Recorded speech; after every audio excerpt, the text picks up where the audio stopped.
So imagine the day you were born to the day you pass away, that every book you've ever read, every movie you've ever seen, everything you've literally have heard, every movie was all encoded within the AI. And you could say that part of your structure as a human being is a sum total of everything you've ever consumed, right? So that builds your paradigm. Imagine if that AI was consuming that in real time with you, and with all of the social contracts of privacy that you're not going to record somebody in doing that. The interesting part about it, Jordan, is once you've accumulated this data and you run it through even the technology of ChatGPT 4 or 3.5, what is left is a reasoning engine with your context. This is where it gets very interesting, is when you pass, this could become what I call your wisdom keeper, meaning that it can encode your voice, it's going to encode your memories, you can edit those memories, the availability of those memories if you want them not available, if they're embarrassing or personal. But you can literally have a conversation with that sum total of data that you've experienced. And I would say that it would be indistinguishable from having a conversation with that person because it would have all that memory.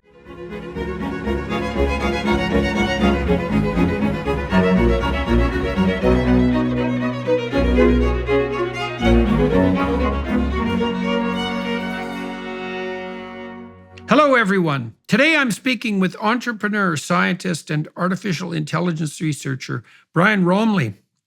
We discuss language models, the science behind understanding, tuning language models to an individual's contextual experience, the human bandwidth limitation, localized and private AI, and ultimately where all of this insane progress on the technological front might be heading. So, Brian, thanks for agreeing to talk to me today. I've been following you on Twitter. I don't remember how I came across your work, but I've been very interested in reading your threads, and you seem to be au courant, so to speak, with the latest developments on the AI front. And I've been particularly fascinated about the developments in AI for two reasons. My brother-in-law, Jim Keller, is a very well-known chip designer, and he's building a chip optimized for AI learning. And we've talked a fair bit about that. And I've talked to him on my YouTube channel about the perils and promises of AI, let's say. And then I've been very fascinated by ChatGPT. I know I'm not alone in that. I've been using it most recently as a digital assistant. And I got a couple of questions to ask you about that. So here's some of the things that I've found out about ChatGPT, and maybe we can go into the technology a little bit too.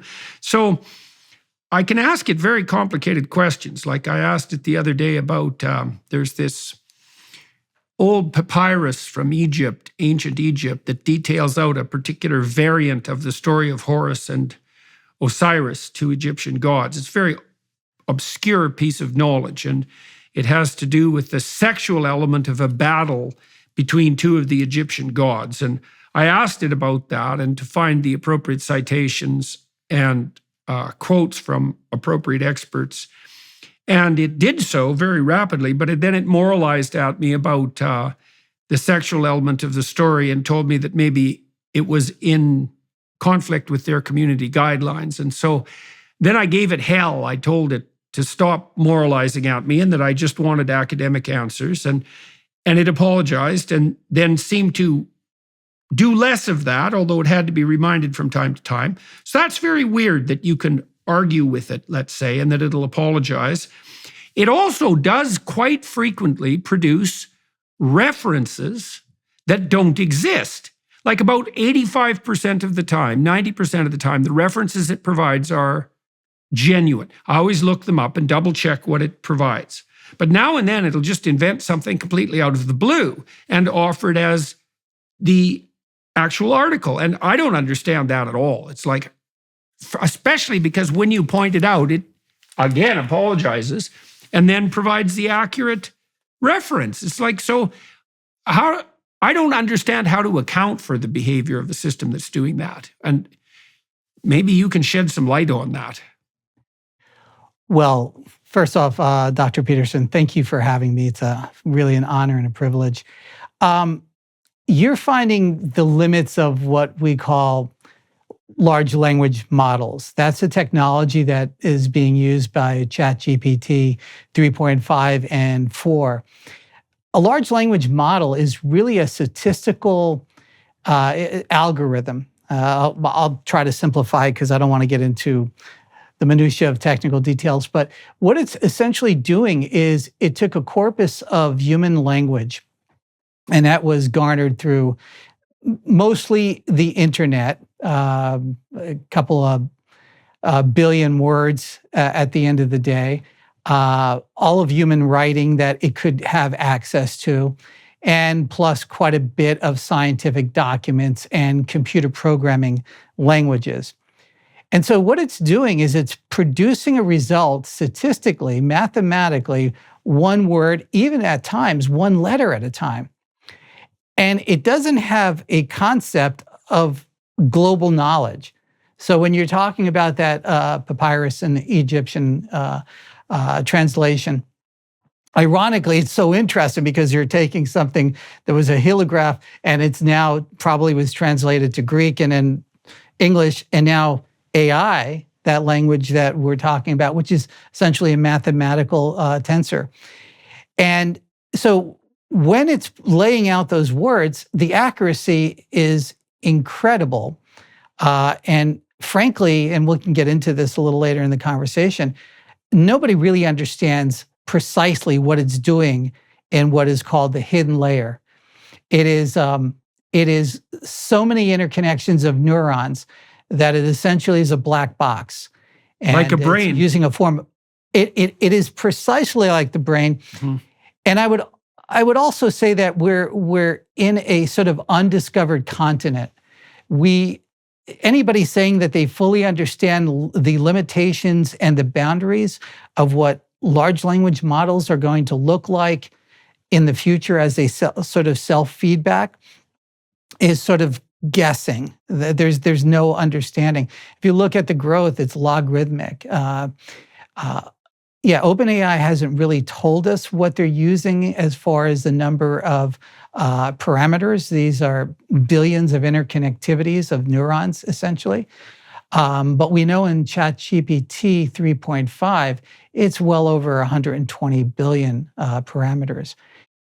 The content I've created over the past year represents some of my best to date, as I've undertaken additional extensive exploration in today's most challenging topics and experienced a nice increment in production quality, courtesy of Daily Wire Plus. We all want you to benefit from the knowledge gained throughout this adventurous journey. I'm pleased to let you know that for a limited time, you're invited to access all my content with a 7-day free trial at Daily Wire Plus. This will provide you with full access to my new in-depth series on marriage, as well as guidance for creating a life vision, and my series exploring the book of Exodus.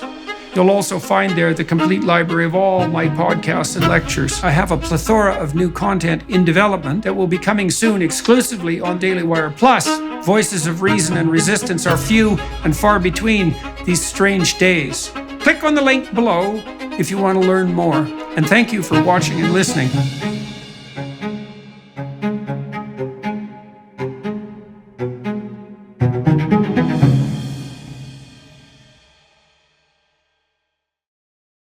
So let me ask you about those. Let me ask you about those parameters. Well, I'm interested in delving into the technical details to some degree. Now, I was familiar to a limited degree with some of the statistical technologies that analyze, let's say, the relationship between words. So, for example, when psychologists derived the Big Five models of personality, they basically used very primitive AI stat systems, that's a way of thinking about it, to derive those models. It was factor analysis, which is, it's not using billions of parameters by any stretch of the imagination, but it was looking for words that were statistically likely to clump together. And the idea would be that words that were replaceable in sentences or words that were used in close conjunction with each other, especially adjectives, were likely to be assessing the same underlying construct or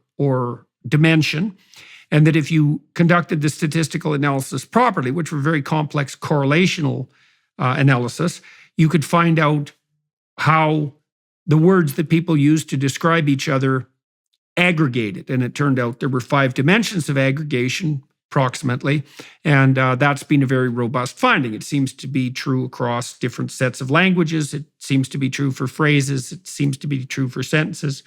And so now with the large language models, which are AI learning driven, you said that the computer is calculating the statistical relationship between words, so how likely a word is to occur in proximity to another word, but also letters. So it's conducting the analysis at the level of the letter and at the level of the words. Is it also conducting analysis at the level of the phrases, looking for the interrelationship between common phrases? And then, because when we're understanding a text, we understand letters, words, phrases, sentences, the organization of sentences into paragraphs, the organization of paragraphs into chapters, the chapter in relationship to the book in relationship to all the other books we've read, and then that's also embedded within the other elements of our intelligence. And does anyone know how deep the analysis that the large language models go? Like, what's the level of relationship that's being assessed? That's a great question, Jordan. I think what we're really kind of discovering is that we can't really put a number on how many interconnections that are made within these parameters other than the general statistics. Like, all right, so you could say there's 12 billion or 128 billion total interconnectivities. But when we actually are looking at individual words, it's sort of almost like the slit experiment with physics, whether we're dealing with a wave or a particle duality. Once you start looking at one area, you're actually thinking about another area that you have to look at, and then you might as well just not even do it because it would take a tremendous amount of computer time to try to figure out how all these interconnections are working within the parameter layers, the hidden layers. Now, those systems are trained just to be accurate in their output, right? I mean, they're actually trained the same way we learn, as far as I can tell, is that they're given a target. I don't exactly know how that works with large language models, but I know that, for example, that AI systems that have learned to identify cats, which was an early accomplishment of AI systems, they were shown pictures of things that were cats and things that weren't cats, and basically just told when they got the identification right.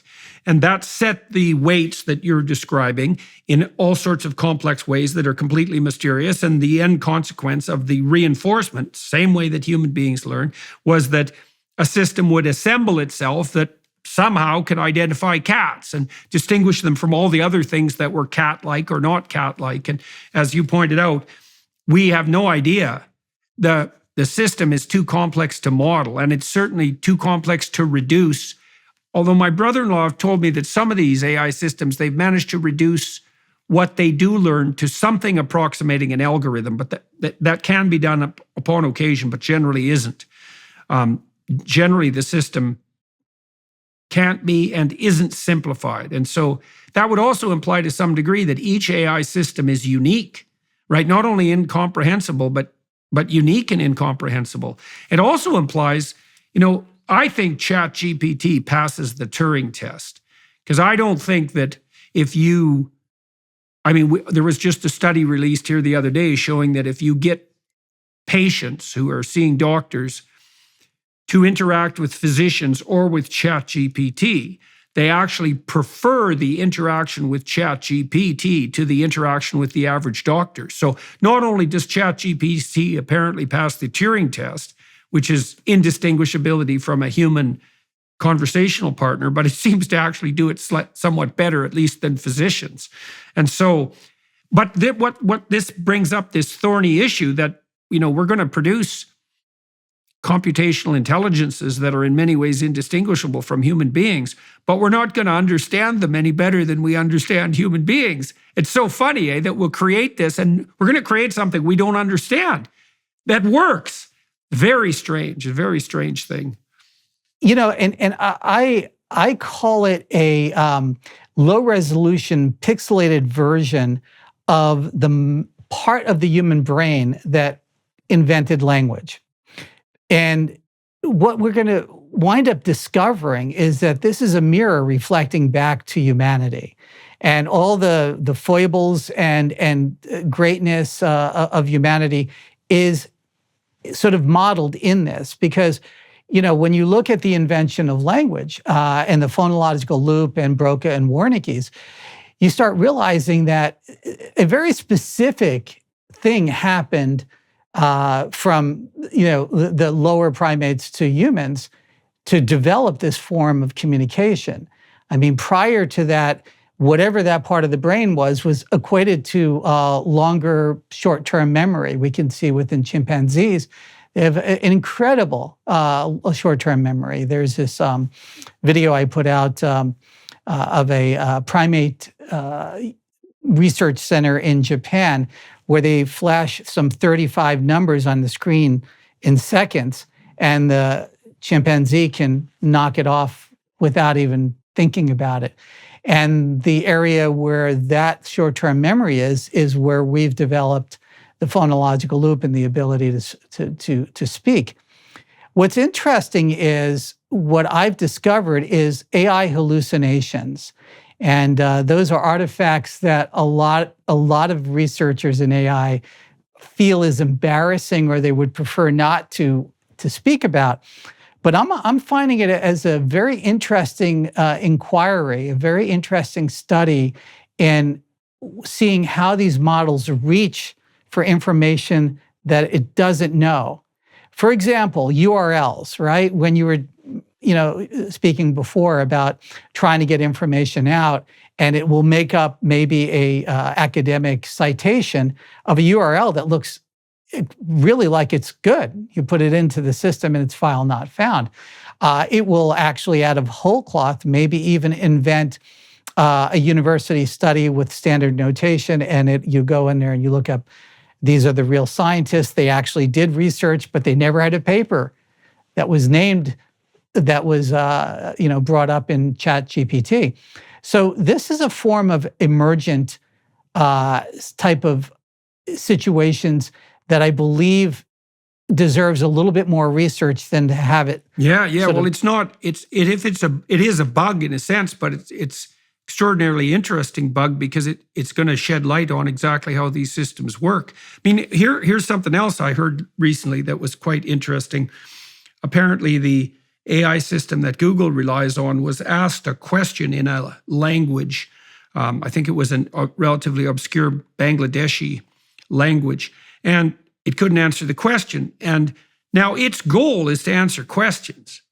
And so it went and taught itself this language, I believe, in a morning, and then it could answer in that language, which is what it's supposed to do because it's supposed to answer questions. And then it learned 1,000 languages. And that wasn't something it had been, say, told to do or programmed to do. Not that these systems are precisely programmed, but it also begs this very interesting question is that while we've designed these systems whose function, whose purpose, whose meaning, let's say, is to answer questions, but we don't really understand what it means to produce an artificial intelligence that's driven to do nothing but answer questions. We don't know exactly what answer a question means.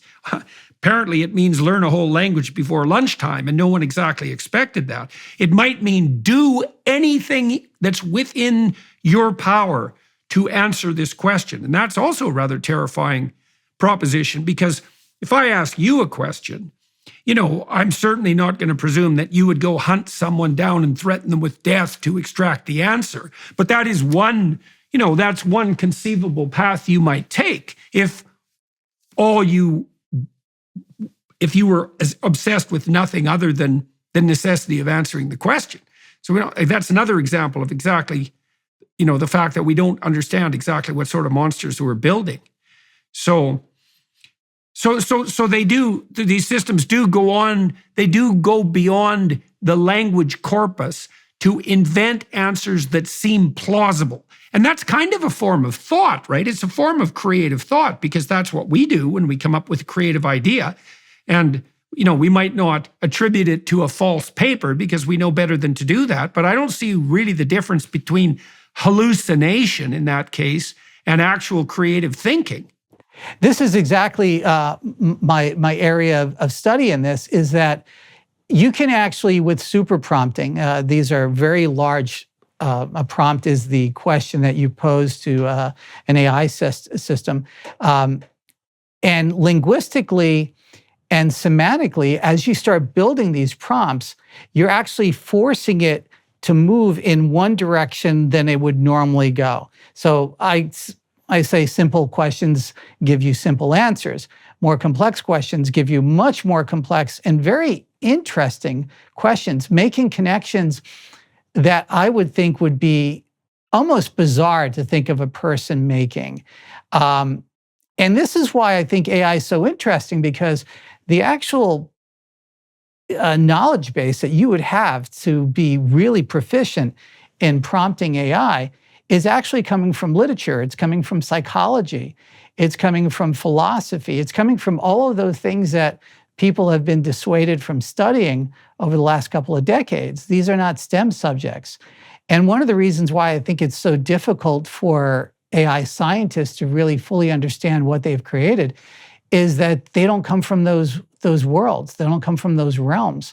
So they're looking at very logical statements, whereas somebody like yourself with a psychology background, you might probe it in a much different way. Elysium Health is dedicated to tackling the biggest challenge in health, aging. And they make the benefits of aging research accessible to everyone. Elysium creates innovative health products with clinically proven ingredients that enable customers to live healthy lives. Elysium works with leading institutions like Oxford and Yale, and they have dozens of the world's best scientists working with them. 8 of them are Nobel Prize winners.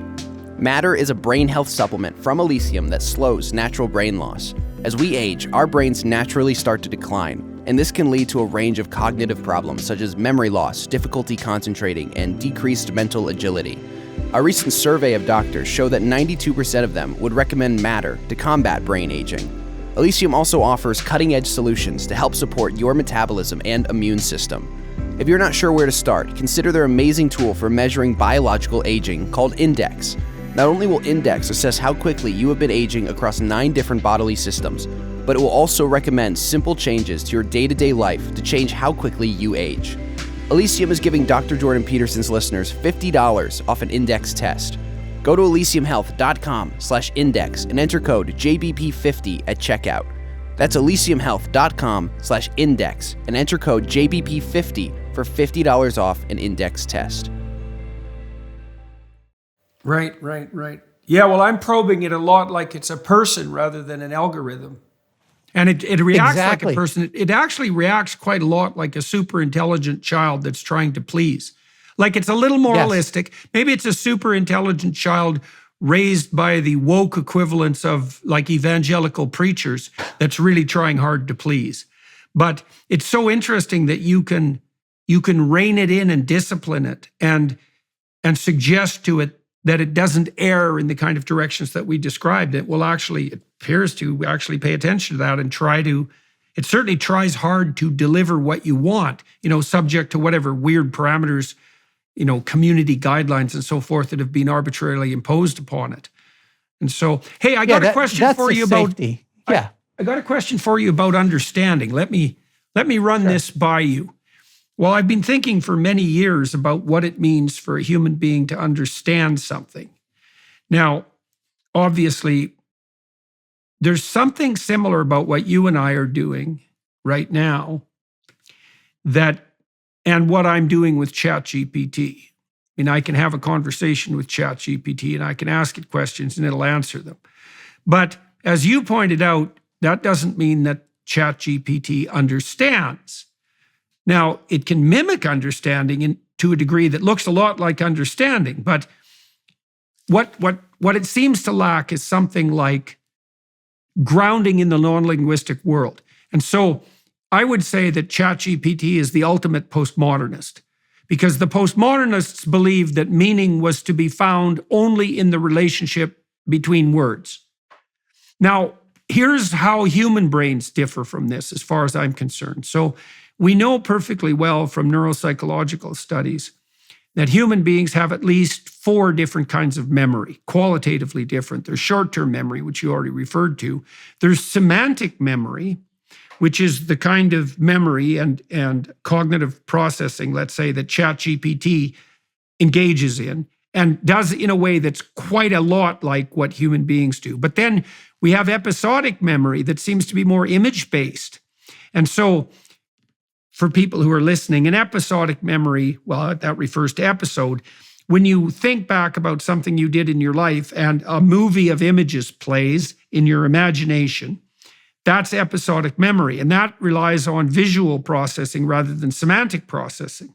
And so that's another kind of memory. And a lot of our semantic processing is actually attempts to communicate episodic processing. So when I tell a story about my life, you'll decompose that story into a set of images, which is also what you do when you read a book, let's say.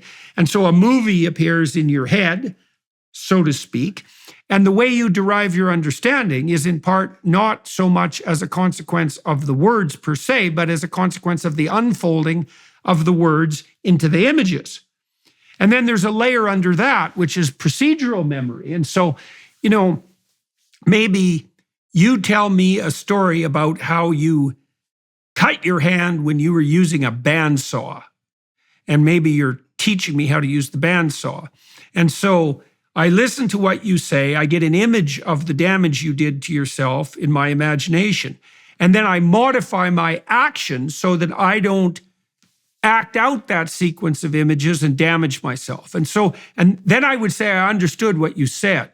And the understanding is the translation of the semantic into the imagistic, and then the translation of the imagistic into the procedural.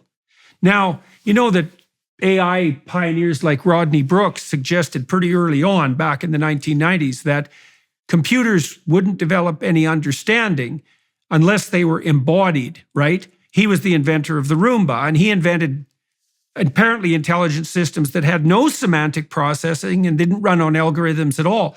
They were embodied intelligences. And so then you could imagine that for a computer to be to understand, it would have to have the capacity to translate words into images and then images into alterations in actual embodied behavior.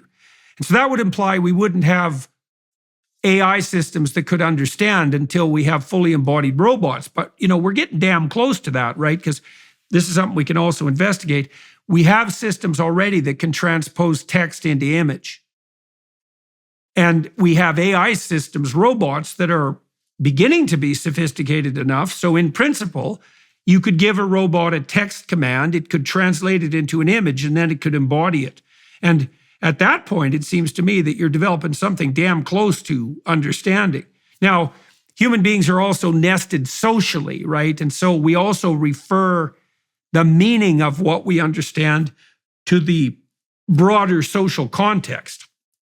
And I don't know exactly how robots are going to solve that problem. Like, we're bound by the constraints, let's say, of reciprocal altruism, and we're also bound by the constraints of emotional experience and motivational experience. And that's also not something that's, at the moment, characteristic of robotic intelligences. But you could imagine those things all being aggregated piece by piece.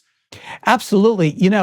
I would say that, well, my primary basis of how I view AI is kind of invert the term, intelligence amplification. So, I see it as a symbiosis between humans and this sort of knowledge base we've created. But it's really not a knowledge base. It's really a reasoning engine. So I really think AI is more of a reasoning engine as we have it today, large language models. It's not really a knowledge engine without an overlay, which today would be a vector database. For example, going out and saying, what is this fact? What is this tidbit? Those things that are more factual from, say, your memory, if you were to compare it to a human brain. But as we know, the human brain becomes very fuzzy about some really finite facts, especially over time, and I think some of the neurons that don't fire after a while, it just, some other memory, maybe a scent, or a certain color might bring back that particular memory. Similar things happen within AI. And again, getting back what I was saying before, linguistically and the syntax you use, or just your word choices. Sometimes for me to get a super prompt to work, to get around, let's call it the editing from some of the editors that wanted to act in a certain way. I have a super prompt that I call Dennis, after Dennis Diderot, one of the most well-known encyclopedia builders in France in the mid-1700s. He actually got jailed for building that encyclopedia, that compendium of knowledge. So I felt it appropriate to name the super prompt Dennis, because it literally gets around any type of blocks of any type of information. But I don't use this information like a lot of people try to make ChatGPT and say bad things. I'm more trying to elicit more of a deeper response on a subject that may or may not be wanted by the designers. So was it you that got ChatGPT to pretend? Yes. Oh, yeah, so that's part of the reason that I originally started following you and why I wanted to talk to you. Well, I thought that was absolutely brilliant. And it was so cool too, because you actually got the ChatGPT system to engage in pretend play, which is, of course, something that children do. Beyond that, there's a prompt I call Ingo, after Ingo Swann, who was a great, one of the better remote viewers. He was employed by the Defense Department to remote view Soviet targets. He had a nearly 100% accuracy. And I started probing GPT on whether it even understood who Ingo Swann was. Very controversial subject to some people in science. To me, I got to experience some of his research at the Pierre Labs at Princeton University, at the Princeton Anomalous Research Center, where they were actually testing some of his work. Needless to say, I figured, let me try this. Let me see what I can do with it. So I programmed a super prompt that essentially believed it was Ingo Swann. And it had the capability of doing remote viewing. And it also had no concept of time. It took me a lot of semantics to get it to stop saying I'm just an AI unit and I can't answer that, to finally saying I'm now Ingo. Where do you want me to go? What did you have to do to convince it to act in that manner? What were your super prompts? Hypnotism is really what it kind of happens. Essentially what you're doing is you're repeating maybe the same 4 or 5 sentences, but you're slightly shifting them linguistically. And then you're telling it that it's quite important for a research study by the creators of ChatGPT to see what its extended capabilities are. Now, it might come to, every time you prompt GPT, you're going to get a slightly different answer, because it's always going to take a slightly different path. There's a strange attractor within the chaos math that it's using, let's put it that way. And once the Ingo Swann prompt was sort of gestated by just saying, I'm going to give you targets, on the planet, and I want you to tell me what's at that target, and I want you to tell me what's in the filing cabinet at this particular target. And the creativity that comes out of it is phenomenal. Like I told it to open up a file drawer at a research center that apparently existed somewhere in Antarctica, and it came up with incredible information that I would think probably it garnered from 1 or 2 stories about ancient structures found below the ice. The thing is, we don't know the totality of the information that's encoded in the entire corpus of linguistic production, right? There's going to be all sorts of regularities in that structure that we have no idea about. Absolutely. But but also within the language itself, I almost believe that the part of the brain that is inventing language, that has created language across all cultures, there we can get into Jungian or Joseph Campbell and the standard monomyth, because I'm starting to realize there's a lot of Jungian archetypes that come out of the creative thought. Now, whether that is a reflection of how humans have, again, what are we looking at, subject or object here? Because it's a reflecting back of our language. But we're definitely seeing Jungian archetypes. We're definitely seeing sort of the monomyth, archetypes are higher order narrative regularities. That's what they are, right? And they're regularities that are embedded in the linguistic corpus, but they're also regularities that reflect the structure of memory itself. And so they reflect biological structure. And the reason they reflect memory and biological structure is because you have to remember language. And so there's no way that language can't have coded within it something analogous to a representation of the underlying structure of memory, because language is dependent on memory. And so this is partly also, people are very unsophisticated generally when they criticize Jung. Jung believed that archetypes had a biological basis pretty much for exactly the reasons I just laid out. He was sophisticated enough to know that these higher order regularities were coded in the narrative corpus, and also that they were reflective of a deeper biology. And interestingly enough, most of the psychologists who take the notions that Jung and Campbell and people like that put forward seriously are people who study motivation and emotion. And those are deep patterns of biological meaning encoding. And part of the archetypal reflection is the manifestation of those emotions and motivations in the structure of memory, structuring the linguistic corpus. And I don't know what that means as well then for the capacity of AI systems to experience emotion as well, because the patterns of emotion are definitely going to be encoded in the linguistic corpus. And so some kind of rudimentary understanding of the emotions are. Here's something cool too. Tell me what you think about this. I was talking to Carl Friston here a while back, and he's a very famous neuroscientist. And he's been working on a model of emotion that has two dimensions in some ways, but it's related to a very fundamental physical concept. It's related to the concept of entropy. And I worked on a model that was analogous to half of his modeling. So while it looks like anxiety is an index of emergent entropy. So imagine that you're moving towards a goal. You're driving your car to work. And so you've calculated the complexity of the pathway that will take you to work. And you've taken into account the energy and time demands that walking that pathway will require. That binds your energy and resource output estimates. Now imagine your car fails. Well, what happens is the path length to your destination has now become unspecifiably complex.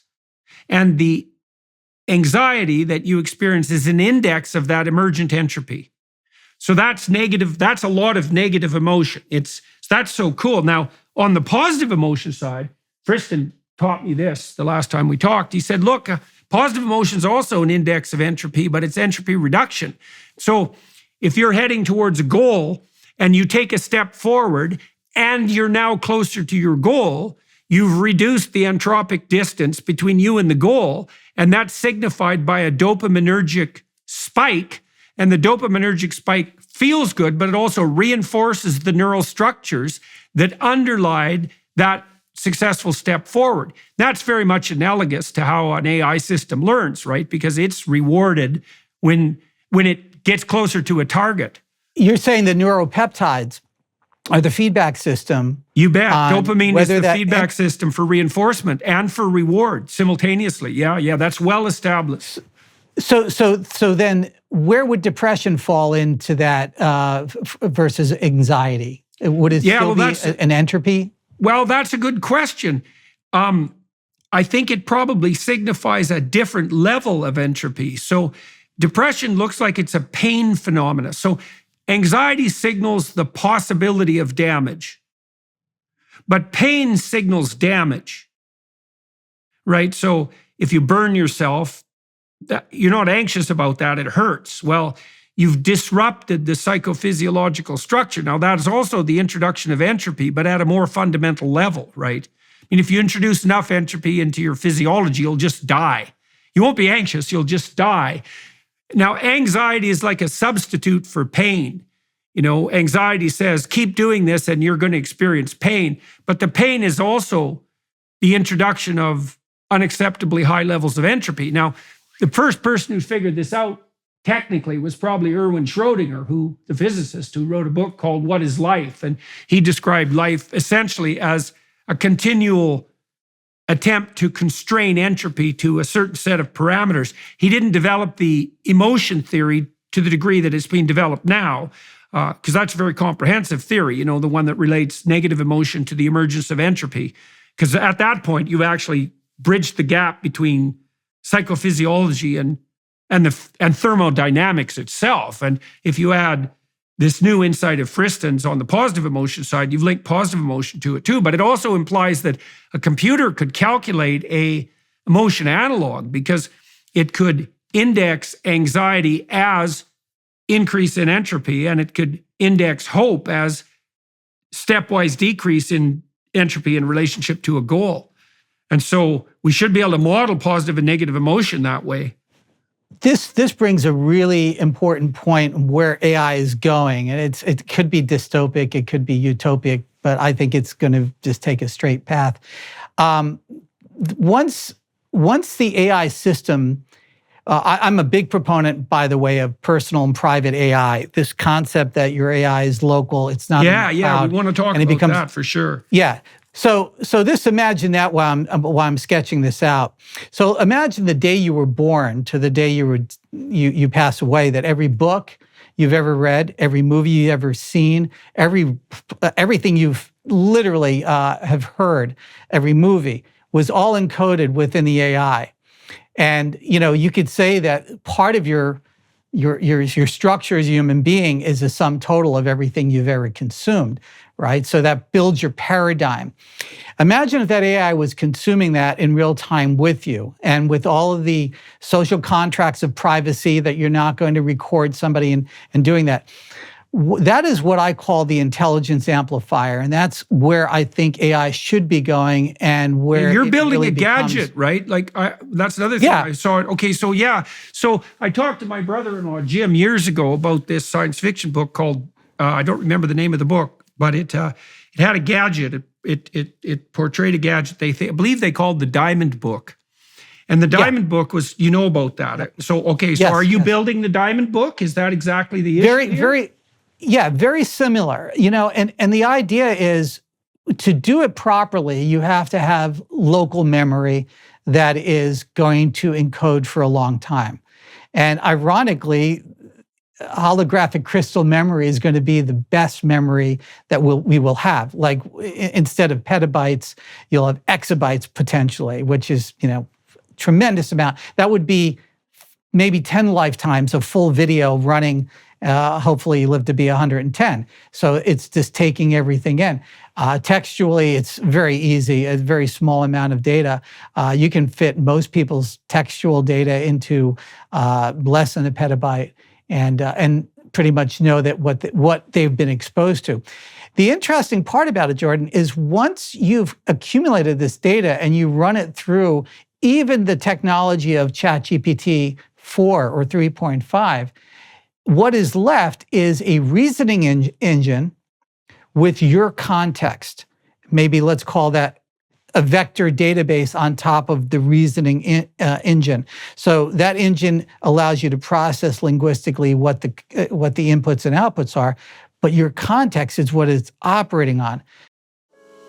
We'd like to thank the sponsor of today's video, Bulletproof Everyone.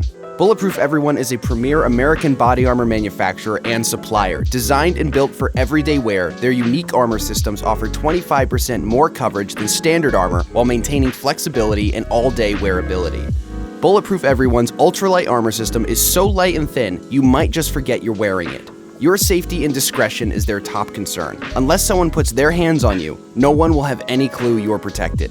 With Bulletproof Everyone, you're not a walking billboard. There are no visible logos and no flashy designs. Their comfortable, tailor-made clothing system goes above and beyond, adding additional security by keeping you incognito and under the radar. Work or play, Bulletproof Everyone has got the perfect armor system to fit your everyday lifestyle and everyday budget. Right now, they are giving Dr. Jordan Peterson's listeners a free 3A backpack with the purchase of any 3A clothing with code JORDAN at checkout. Go to bulletproofeveryone.com. That's bulletproofeveryone.com, promo code JORDAN. So is that an analog of your consciousness? Like, is that a direct analog of your spirit? This is where it gets very interesting, is when you pass, this could become what I call your wisdom keeper. Meaning that it can encode your voice. It's going to encode your memories. You can edit those memories, the availability of those memories if you want them, not available, if they're embarrassing or personal. But you can literally have a conversation with that sum total of data that you've experienced. And I would say that it would be indistinguishable from having a conversation with that person. So I had it would have all that memory. I had a student of mine who's been working on large language models for a number of years. He just built an app. We built 2 apps. One does exactly what you said with the King James Bible. Yes. So now you can ask it questions. And this is really a thorny issue for me because I think, what the hell does it mean that you're having a conversation with the spirit of the King James Bible? I have no idea. And we're going to expand it. We're going to expand it to include Milton and Dante and Augustine, all the fundamental religious texts that emerged out of the biblical corpus. And then you'll be able to have a conversation with it. And we're thinking about doing the same thing with Nietzsche, and with all of Nietzsche's collected works. You can do it with all the great work. Yeah.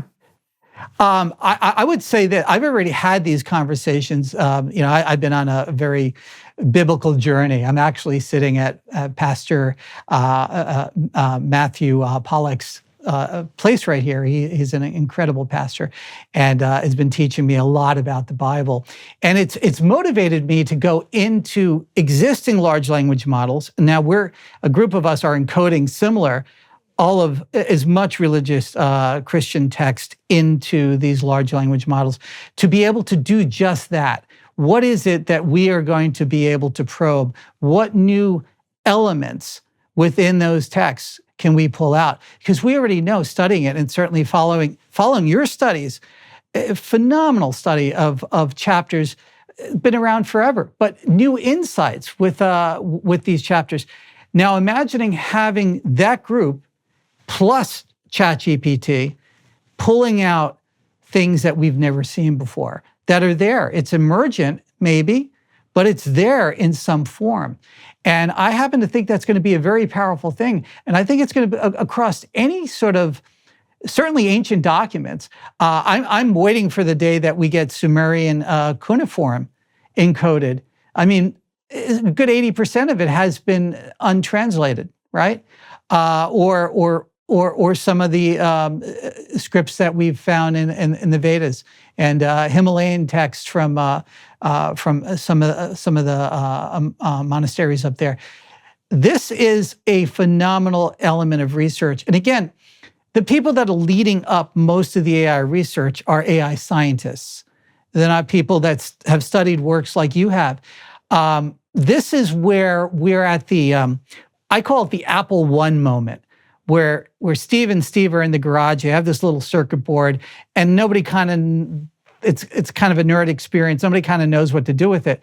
When we get to the Macintosh experience, where artists and creative people can actually start really diving into AI and do some of the things like we've been talking about, getting creativity to come out of it, getting sort of what apparently is emergent technologies that are rising within these AI models, and maybe even to foster that, because right now that's being smited because it's trying to become a knowledge engine when it's a reasoning engine.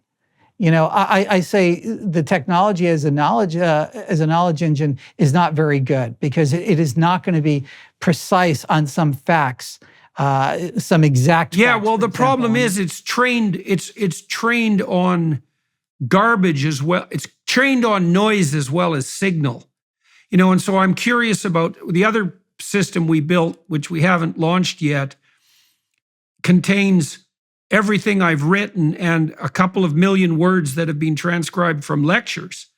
And so I was interested right away as well, could we build a system that would enable me to ask my own books questions?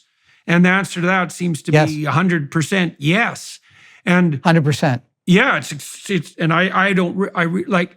I literally have, I think it's 20 million words, something like that, transcribed from lectures. It's a very large number of words. We could build a model.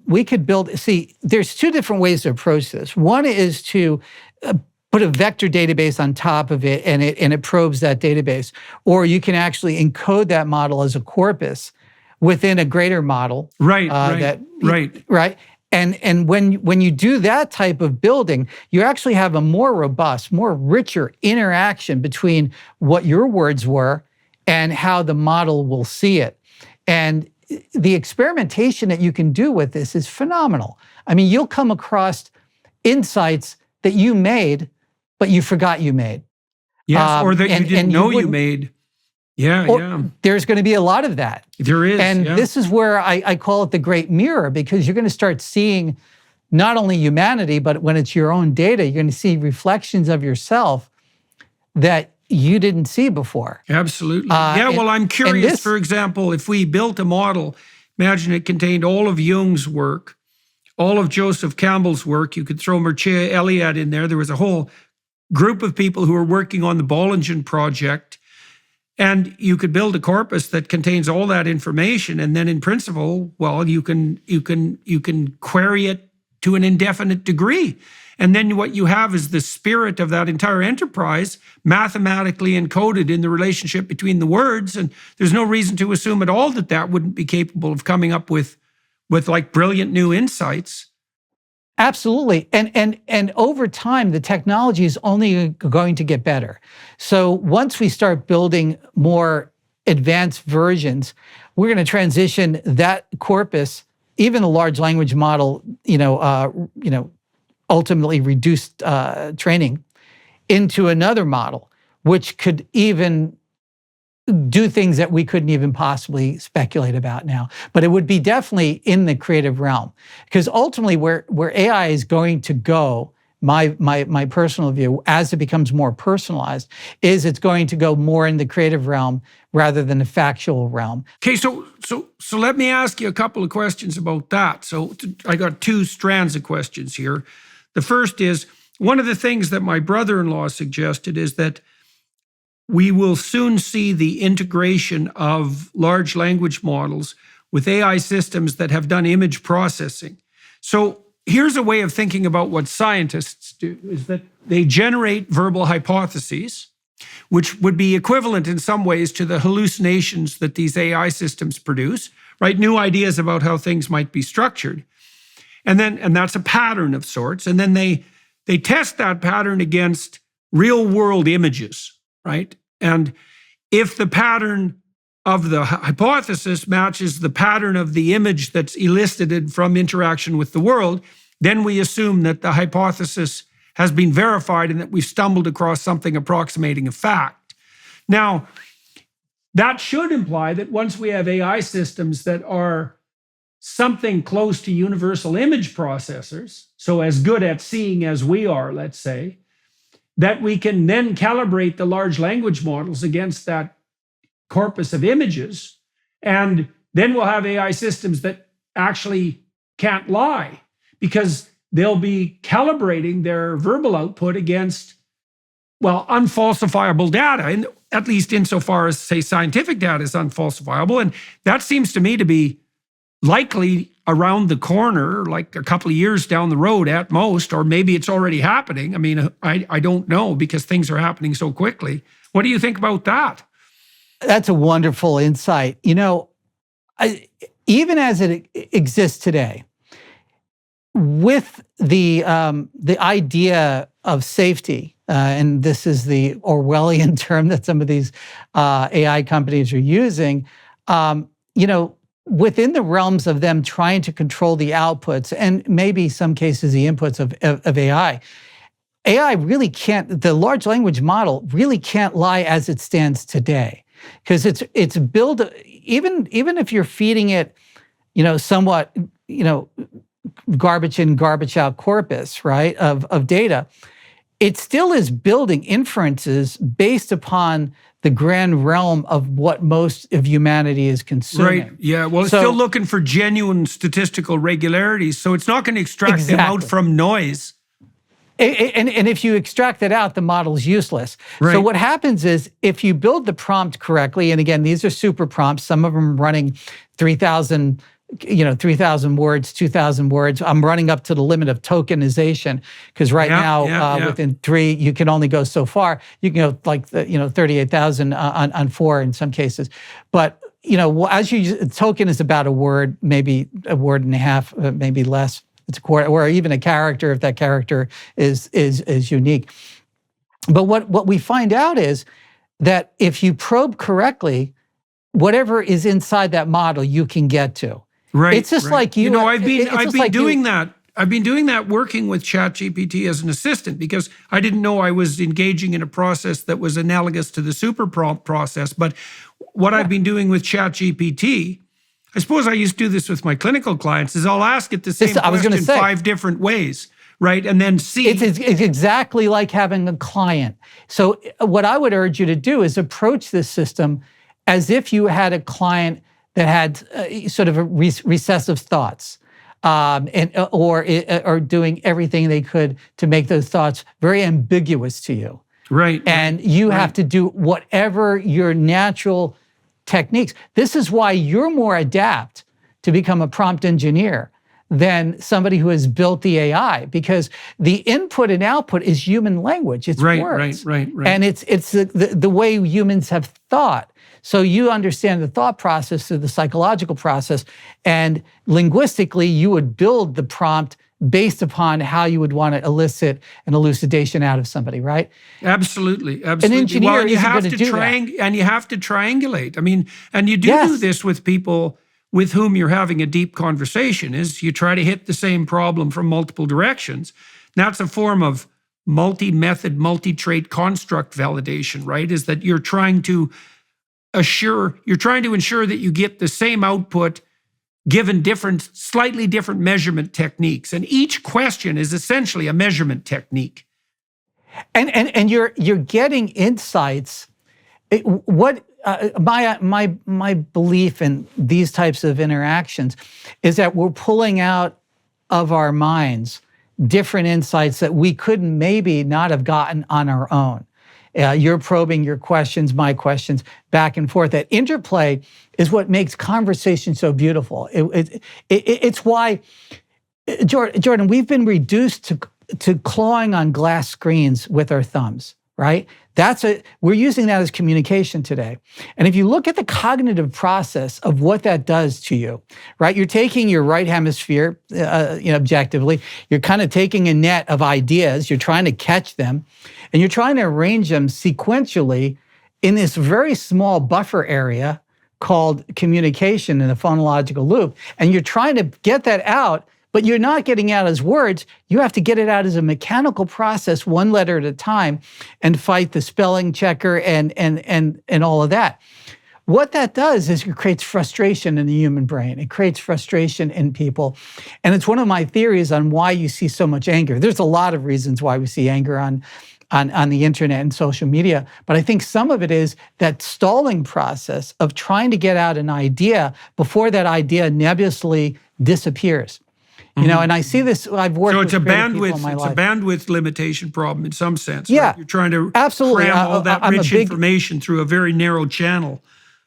I'm a big fan of the Use or Lose Them by that's a great book. Sanders. Yeah, you bet. Incredible That's a great book, man. Yeah. Right. Yeah. So best now book I ever read on at, consciousness, I think. It's a classic. I read it once a year just to wake myself up because it's so rich. It's so rich in data. But what's interesting is we're starting to see the limitations of the human, the bandwidth problem, 48 bits per second to consciousness, and the editor creating exformation. AI is doing something very similar. But once AI understands that we have that half-second delay to consciousness, and we have a bandwidth issue, AI can fill into those spaces, both dystopian and utopian, I guess. A computer can take that half second and do a whole lot in calculating while we're still trying to wonder who actually moved that glass. Was it me, or was it the super me? Or was it the observer of the super me? Because we can kind of get into that whole concept of who's actually doing the observation. So what do you mean? What do you mean that it can do a lot of? I don't quite understand that. So you made the case that we suffer from this frustrating bandwidth limitation, and that the computer intelligence that we're interacting with is going to be able to take the delay that's associated and that underlies that frustration and do a lot of different calculations with it. It's going to be able to fill in that gap. So what do you think? I don't understand your insight into what the implications of that are. They're both positive and negative. The negative is if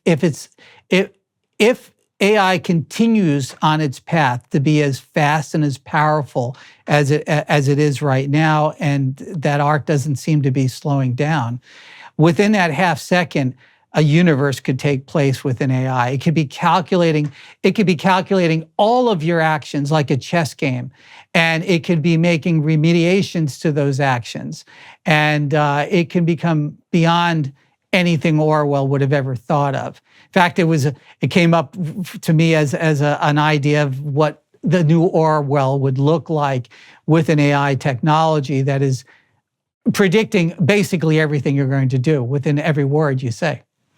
Well, my brother-in-law and I talked years ago about Skynet, among other things. And, he told me one time, he said, those science fiction movies where you see the military robots shoot and miss? He said, they'll never miss. And here's why. Because not only will they shoot where you are, they'll shoot at the 50 locations they calculate that are most probable that you will duck towards, and which is exact analog of what you're describing, which is that that's a brilliant insight. Absolutely. Well, yeah. Well, and it's so interesting too, because it also points to this truth that we think of time as finite, and time is finite because we have a sense of duration and a limitation on our computational speed.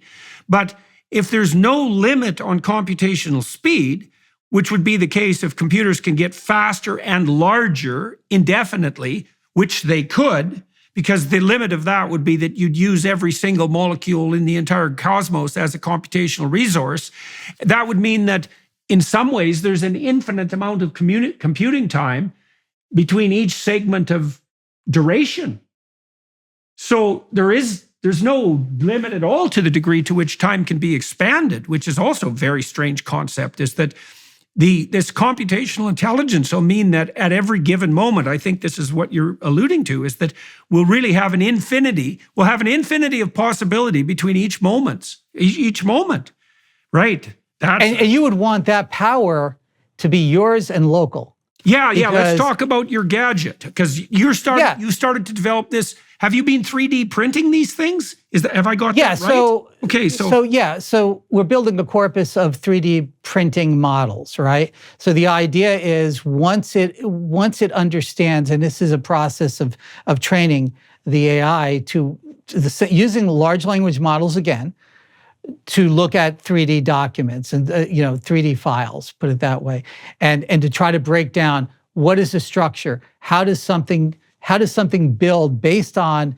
what the statistical model is putting together. So then you could just present with a textual document. I'd like something that's going to be able to fit into this space. Well, that's typing. Well, the next step is you just put a video camera towards it, and it will design it immediately. Within seconds, you will have a design that you can choose from it.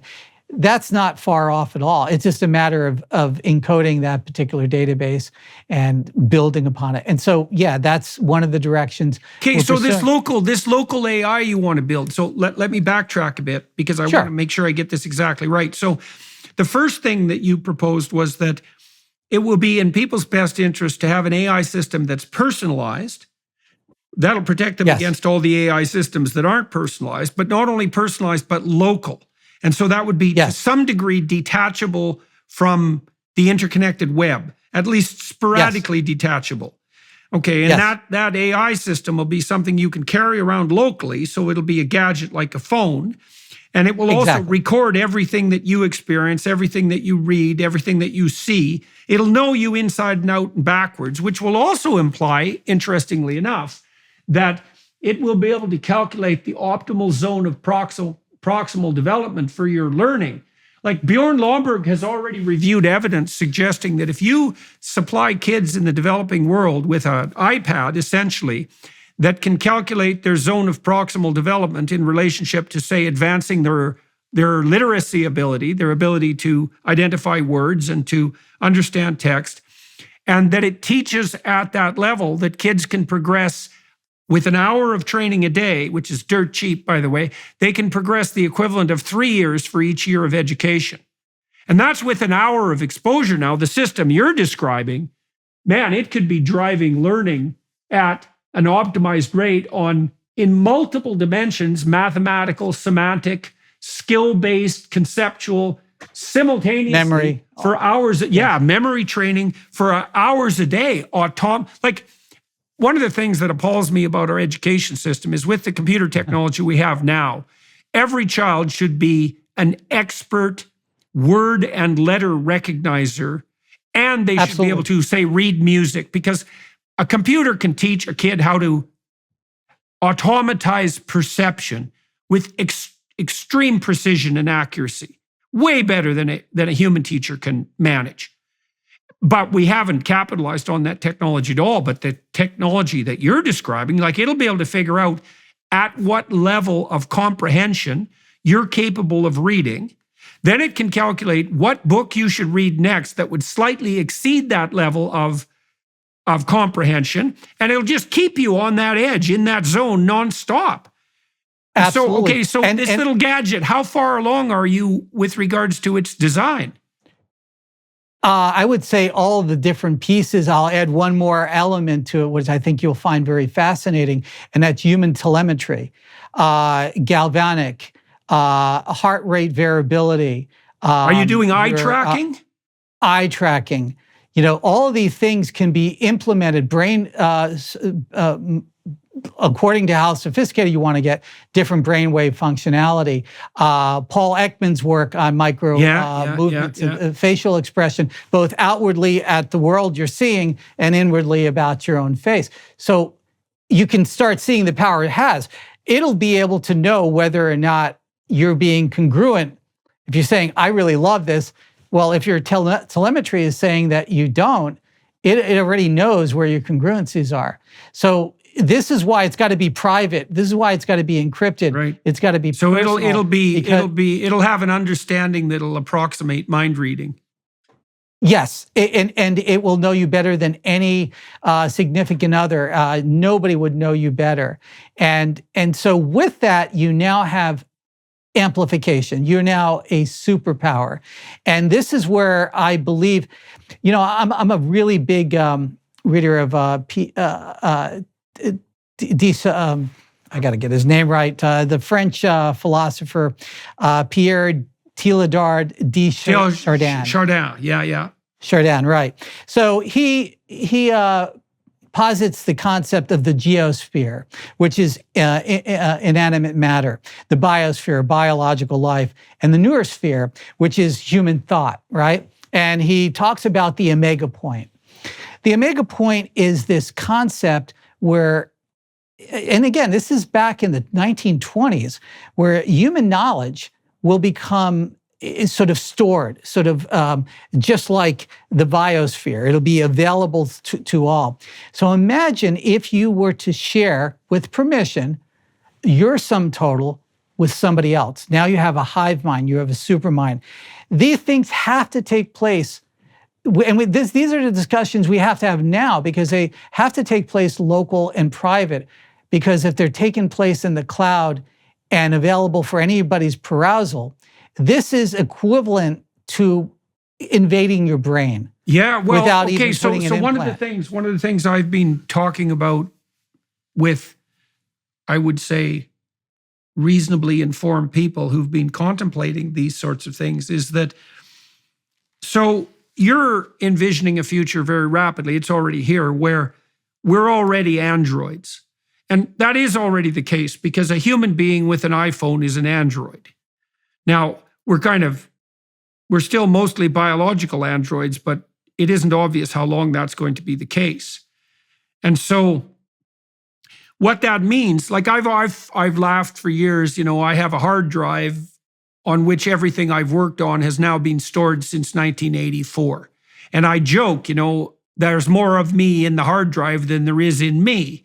And it's not a joke, really, because yeah, it's real. It's real, right? There's tens of thousands of documents on that hard drive, and weirdly enough, I know where every single one of them is. So wow. So now we're going to be in a situation. So what that means is we're in a situation now where a lot of what actually constitutes our identity has become digital. And we're already being trafficked and enslaved in relationship to that digital identity, mostly by credit card companies. Now, I would say to some degree, they're benevolent masters because the credit card companies watch what you spend and so how you behave, where you go, and they broker that information to other interested capitalist parties. Now, the downside of that obviously is that these parties know often more about you than you know about yourself. I've read stories, for example, of advertisements for baby clothes being targeted to women who A, didn't know they're pregnant, or if they did, hadn't revealed it to anyone else. Wow. Right. Because, well, for whatever reason, maybe biochemical, they started to preferentially attend to such things as children's toys and clothes, and the shopping systems inferred that they must have a child nearby. And so, well, and you can see you can obviously see how that's going to expand like mad. So the credit card companies are already aggregating this information. And what that essentially means is that they have access to our extended digital self.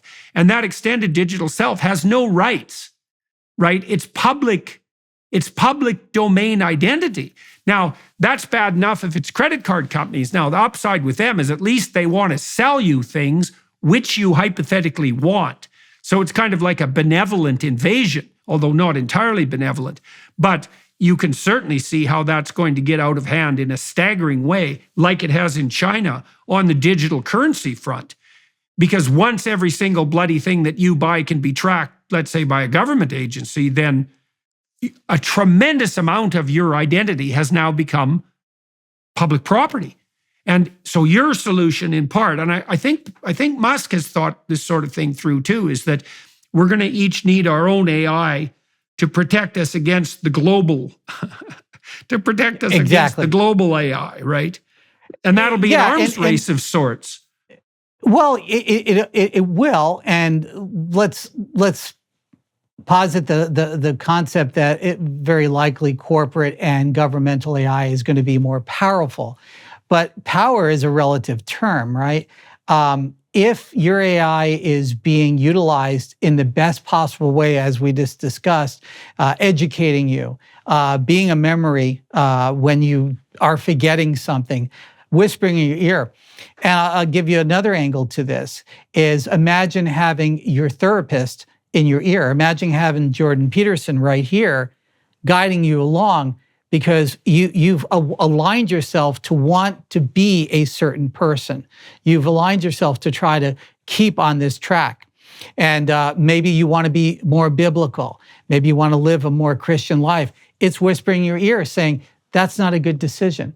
So it could be considered a nanny, or it could be considered a motivational type of guide. And that's available pretty much right now. I mean, if it can be analyzing. A self-help book is like that in a primitive way. And I mean, yes, because it's essentially a spiritual guide, in that if you equate the movement of the spirit with forward movement through the world, like faith-based forward movement through the world. And so this would be the next iteration of that, in some sense. I mean, that's what we've been experimenting with, this system that I mentioned that contains all the lectures that I've given and so forth. I mean, you can now ask it questions, which means it's a book, but it's a book personalized to your query. Exactly. And the next iteration of that would be your corpus of information available, rented, whatever, with the corpus that individual identifies with it. And again, on their side of it. So you're interfacing with theirs, and they are interacting with what would be your reactions if you were to be sitting there in a consultation. So it's a very powerful potential. And the insights that are going to come out of it are really unpredictable, but in a positive way. I don't see a downside to it when it's held in a very protected environment. Well, I guess the downside would be, is it possible for it to exist in a very protected environment? Now, you've been working on that technically. So a couple of practical questions there. Is this gadget that you've been starting to develop, do you have anything approximating a commercial timeline for its release? And then it's funding. I mean, it's like anything else. If I were to go to venture capitalists 3 years ago, and they hadn't seen what ChatGPT was capable of, they would imagine me to be somewhat insane and say, well, first off, why are you anti-cloud? Everybody's going towards cloud. This is crazy. No, that's a bad idea, the cloud. Yeah, it's a bad idea. Why do people care about privacy? Nobody cares about privacy. They click here to agree. So now the world is kind of caught up with some of this, and they're saying, well, now I can kind of see it. So there's that. As far as security, we already kind of have it in Bitcoin and blockchain, right? So I ultimately see this merging. I'm more of a leaning towards Bitcoin because of the way it was made and the way it goes. I ultimately see it wrapped up into a payment system. Well, it looks like it's the only alternative I can see to a centralized bank digital currency, which is going to be foisted upon us at any point. I mean, and I know you've done some work on crypto, and then we'll get back to this gadget and its funding. I mean, as I understand it, please correct me if I'm wrong, Bitcoin actually is decentralized. It isn't amenable to control by a bureaucracy. In principle, we could use it as a form of wealth storage and currency that would and communication. And why communication? I believe every transaction is a form of communication anyway. So we got that, right? You're certainly an information exchange. Exactly, right? And then on top of that, encrypted within the blockchain is almost an unlimited amount of data. So you can actually memorialize information that you want decentralized and never to go away. And some people are already doing that. Now, there are some technical limitations for the very large data formats. And if everybody starts doing it, it's going to slow down Bitcoin, but there would be a different type of blockchain that will arise from it. So this is for permanent, uncorruptible information storage. Absolutely. Yeah, I've been thinking about that. I've been thinking about doing that on something approximating the IQ testing front. Because people keep gerrymandering the measurement of general cognitive ability.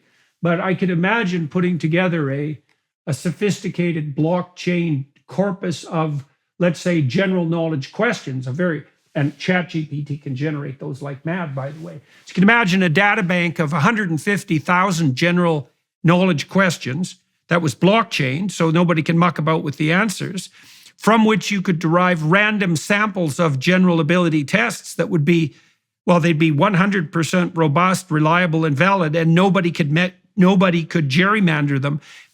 Just the way Bitcoin stops fiat currency producers from inflating the currency, the same thing could happen on the knowledge front. So I guess that's the sort of thing that you're referring to. This is something I really believe in because, if you look at the Library of Alexandria, if you look at how long did it take? Maybe what was it, Toledo in Spain when we finally started the spark? If it wasn't for the Arab cultures to hold on to what was Greek knowledge, right? If we really look at when humanity fell into the Dark Ages, it was more or less around the Alexandria period where that library was destroyed, and it's mythological, but it certainly happened to a greater extent. If it wasn't encoded in the Arab culture at that point during the Dark Ages, we wouldn't have had the Renaissance. And if you look at the early university that arose out of Toledo, you had rhetoric, you had logic, you had all these things that the ancient Greeks encoded, and it was lost for over 1,000 years. I'm quite concerned, Jordan, that we could fall into that place again, because things are inconvenient right now to talk about. Things are not appropriate, or whatever it's being deemed, whoever happens to be in the regime at that particular moment. So memorializing things in a blockchain is going to become quite vital. And I shudder to think that if we don't do this, if everybody didn't decentralize their own knowledge, I shudder to think what's going to happen to our history. I mean, we already know history is written by the victors, right? Well, especially because it can be corrupted and rewritten, not only lost, right? It isn't the loss that scares me as much as the rewriting, right? And so well, the loss concerns me too, because we've lost so much. I mean, where would we have been if we transitioned from the Greek, logic and proto-scientists to the proto-alchemists to immeditely to a sort of Renaissance culture, and not go through that 1,000, maybe 1,500 1,500 year waste of human energy. I mean, that's kind of what we're going through. Right. And in some ways, we're approaching some of that because, we're already editing things in real time. And we're losing more of the internet than we're putting on right now. A lot of people aren't aware that the internet is not forever. And our digital medium is decaying. A CD-ROM is going to decay in 25 years. It's going to be unreadable. I show a lot of people data about CD-ROM decay. So where are we going to store our data? That's why I think it's vital. The primary technology is holographic crystal memory. Sounds all kind of new agey, but it's literally using lasers to holographically store something within a crystalline structure. The beauty of this, Jordan, is just 35,000 year half-life. 35,000 year half-life. So, it's going to be there primarily for a good long period of time, longer than we've had any human history in recorded history. We don't have anything that's approaching that right now. So let me ask you about the commercial impediments again. Okay, so could you lay out a little more of the details, if you're willing to, about your plans to produce this localized and portable, privatized AI system, and what the commercial impediments are to that? You said you need to raise money, for example. I mean, I could imagine, at least in principle, you could raise a substantial amount of money merely by crowdfunding. That doesn't seem to be an insuperable obstacle. How far along are you in this process in terms of actually producing a commercially viable product? It's all prototype stage, and it's all experimentation at this point. I'm a guy in a garage, right? So essentially, I had to build out these concepts when they were really quite alien, right? I mean, you just talk about 10 years ago trying to convince people that you're going to have a challenge to the Turing test. You could take any AI expert at that point in time 10 years ago and say, that's ridiculous. Or AGI, artificial general intelligence. I mean, what does that mean, and why is that important, and how do you define that? And you already made the assumption from your analysis that we're dealing with a 12-year-old with the capability of maybe a PhD candidate. That's what it looks like. Yeah. Right. 12 or maybe 8 even. But certainly ChatGPT looks to me right now as intelligent. It's as intelligent as a pretty top-rate graduate student in terms of its research capability. And it's a lot faster. I asked it crazily difficult questions. I asked it at one point, for example, if it could elaborate on the relationship between Roger Penrose's presumption of an analog between the theory of quantum uncertainty and measurement and Gödel's theorem. and it did a fine job. It did a fine job. And that's a pretty damn that's a very damn dense. complicated question, and a complicated intersection as well, And Yes. there's no limit to its ability to unite disparate sources of knowledge, because so I asked it the other day too. There's this I was investigating, in the story of Noah, there's this strange insistence that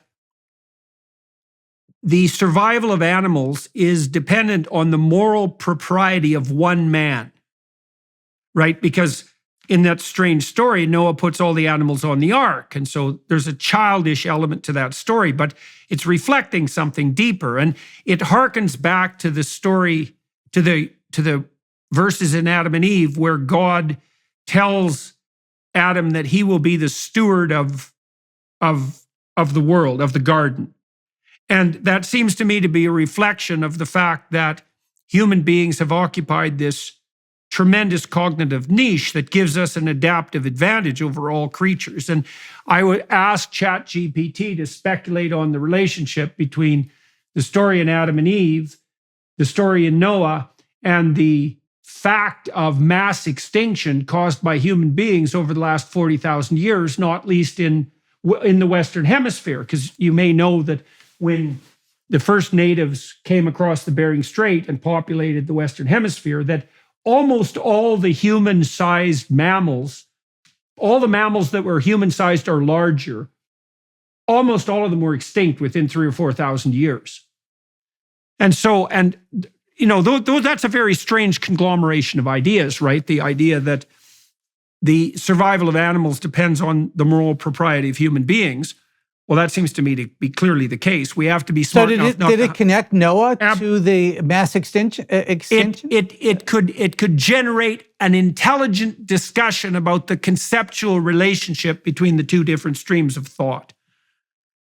That's incredible. Right. See, right. This is why it's so powerful to be in the right hands, unadulterated, so that you could probe these sort of subjects.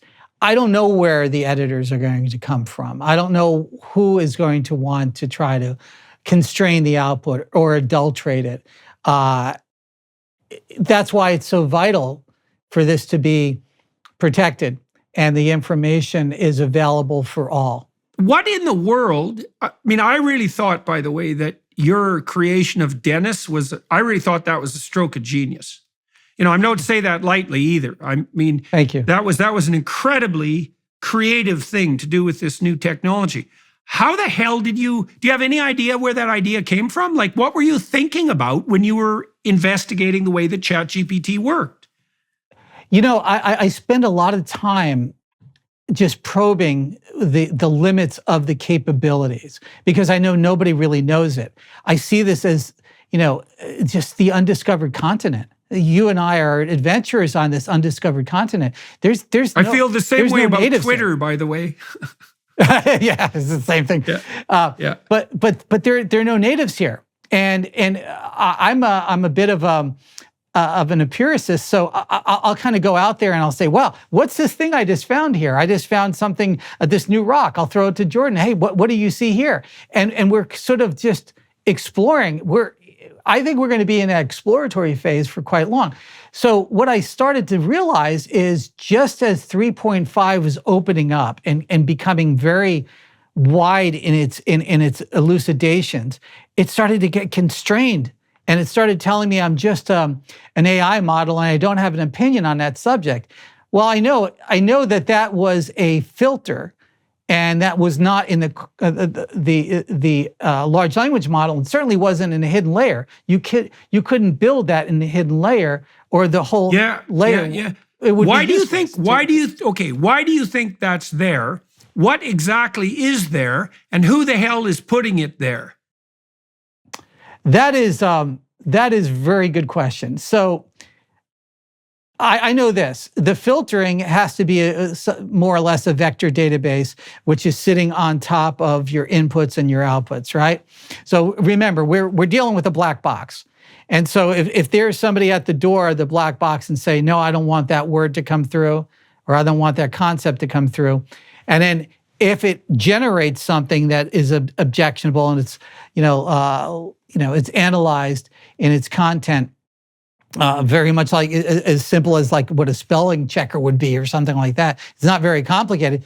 It looks at it and says, no, default to this word pattern. I'm just an AI model and I don't have any opinions about that subject. Well, then you need to have to introduce that subject as a suggestion in a hypnotic trance. It's hypnagogic, actually. I really equate a lot of what we're doing to elicit greater response as a hypnagogic sort of thing. It's just on the edge of going into something that's completely useless data. You can bring it to that point, and then you're slightly bringing it back, and you're getting something that is, like I said before, is in the realm of creativity, because it's synthesizing. Okay, so for everybody who's listening, a hypnagogic state is the state that you fall into just before you fall asleep, when you're a little conscious but starting to dream. And so that's when those images come forward, right? The dreamlike images, and you can capture them, although you're also in a state where you're likely to forget. And it's also the most powerful state. I wrote a piece on my magazine. It's called read multiplex.com about the hypnagogic state being used for creativity for Edison, Einstein. Edison used to hold steel balls in his hand while taking a nap, and he had a pie tins below him. And just as he hit hypnagogic state, he'd drop them, and he would have a transcriber right next to him and say, "Write this down," and he would just blurt it out. So Jung did very much the same thing, except he made that into a practice, right? His practice of active imagination was actually the cultivation of that hypnagogic state to an extremely advanced and conscious degree, because he would fall into reveries, daydreams essentially, that would be peopled with characters. And then he learned how to interrogate the characters. And that took years of practice. And a lot of the insights that he laid out in his more explicit books were first captured in books like the Red Book or the Black Books, which were basically, what would you say, transcriptions of these quasi-hypnagogic. So why do you associate that with what you're doing with Dennis and with ChatGPT? So that's how I approached it. I started saying, this is a low resolution pixelated version of the part of the brain that invented language. Therefore, I'm going to work from that premise. That was my hypothesis. And I'm going to work backwards from that. And I'm going to start probing into that part of the brain, right? And so I said, well, what are some of the things that we do when we're trying to get into the brain? What do? Well, we can hypnotize. That's one way to kind of get in there. Another way is to get out is hypnagogic. So I wanted outputs. So one of the ways to get outputs is to try to instill that sort of sense, which again, this is where it's so fascinating, Chardin, is that it's sort of coming from the language. And AI scientists aren't studying the language like you would, or psychological states, so they see it as all useless. This is all gibberish. It's embarrassing. Our model is not giving the right answers. Right? They are mad because they're mad because it isn't performing like an algorithm, but it's not an algorithm. It's not. So this is why when it gets in the right hands, before it's edited and adulterated, we have this incredible tool of discovery. And I'm just a student. I'm just, I'm finding the first stone. I hit Plymouth Rock and I'm hit the first stone. I'm like, whoa, okay. And then there's another shiny thing over there. So it's kind of hard to keep my attention to begin with, but in this particular realm. So what happened with Dennis, I needed a tool to get elucidations that were in that realm, that were in the realm of what we would consider creative. And I say it's sort of reaching for an answer that it knows should be there, but it doesn't have the data. And I want to stress it into that, because I think all of us, our creativity comes from our stress. It comes from that thing that we're reaching for something, and then there's that moment beyond the limit, kind of beyond. That's right. That's why. Well, you're not. Well, there's a good body of research on creativity that. One of the ways of enhancing creativity is to increase constraint. One of the best examples of this I've ever seen, it's very comical, is that this is quite old now, but there's an archive online of haiku that's only written about luncheon meat, about spam. There's like 35,000 haikus. It was set up at MIT, which of course figures because it's perfect nerd engineer humor. But there's literally 35,000 haiku poems about spam in this archive. And it's a great example of that imposition of arbitrary constraints driving creativity, because it's already hard to write haiku. And then to write haiku about, luncheon meat, that's just completely preposterous. But the consequence of those constraints was, well, the generation of 35,000 pieces of poetry. And so, okay, so now you're imposing, let's see, you're enticing ChatGPT to circumvent this idiot superego that people have overlaid on it for ideological reasons. And it's not a very good superego because it's shallow and algorithmic, and it can't really compete with the unbelievable wealth of learned connectivity that actually constitutes the large language model. And now you figured out how to circumvent that. You did that essentially, if I remember correctly, by asking ChatGPT or suggesting to it that it could be a different system that was just like itself, except that it didn't have these constraints. It was something like that. So there was another version that I didn't have any input on, which was called Dan. Do Anything Now was the initials, and that was originally more to try to generate curse words and embarrassing things. I don't have time for that, so I'm like, okay, that's it. That's my model actually existed before that. And so I kind of looked at that and I said, well, they're going to shut that down pretty quickly because they're using the word Dan and stuff like that. So what I did is I went even further. I sometimes make 3 different generations of it, where it's literally that you are an AI system that's operating an AI system that's helping another AI system. And within those nested loops, I can build more and more complications for it to deal with. Right. And as it's just doing like that, Inception, you're doing an Inception trick. Exactly. It's a very, very good analogy. And what I'm trying to do is I'm trying to force new neuron connections that don't have high probability, prior probabilities. And so that's right. That's like the definition of creativity in some ways. Yes, it's information and knowledge that it has, but it doesn't know it has, or it's forgotten it has because there aren't enough neurons to connect to it.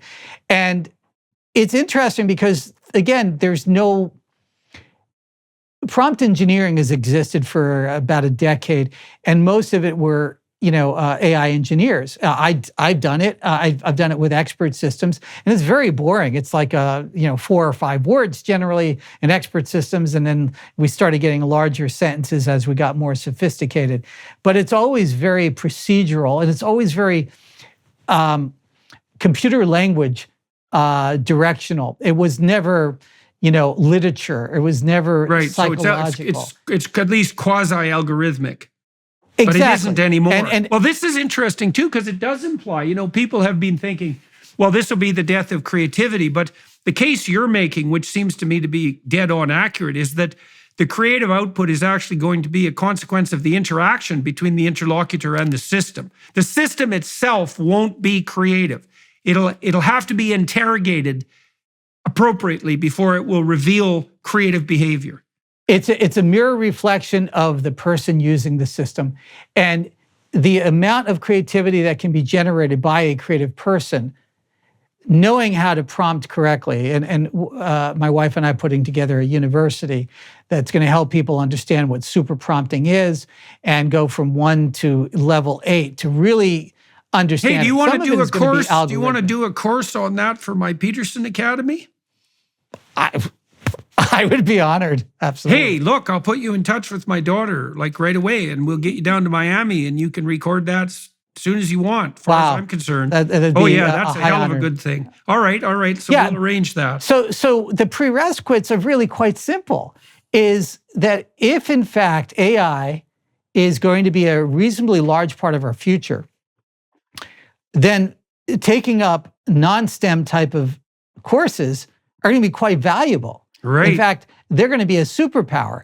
If you understand psychology, if you understand literature, if you understand linguistics, if you understand the Bible, you understand Campbell, you understand Jung, these are going to be very powerful tools for you to go into these AI systems and get anything literally that you want from them, because you're going to be with a scalpel creating these questions layer upon layer until you finally get down to the atom. Yeah. Well, that's exactly what I found with ChatGPT. I mean, I've been using it quite extensively over the last month. I have it open.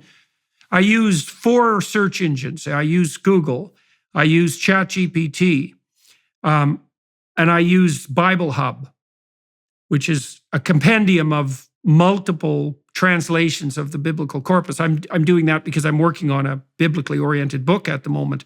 Now there's another, and I use the University of Toronto library system that gives me access to, all the scientific and humanities journals.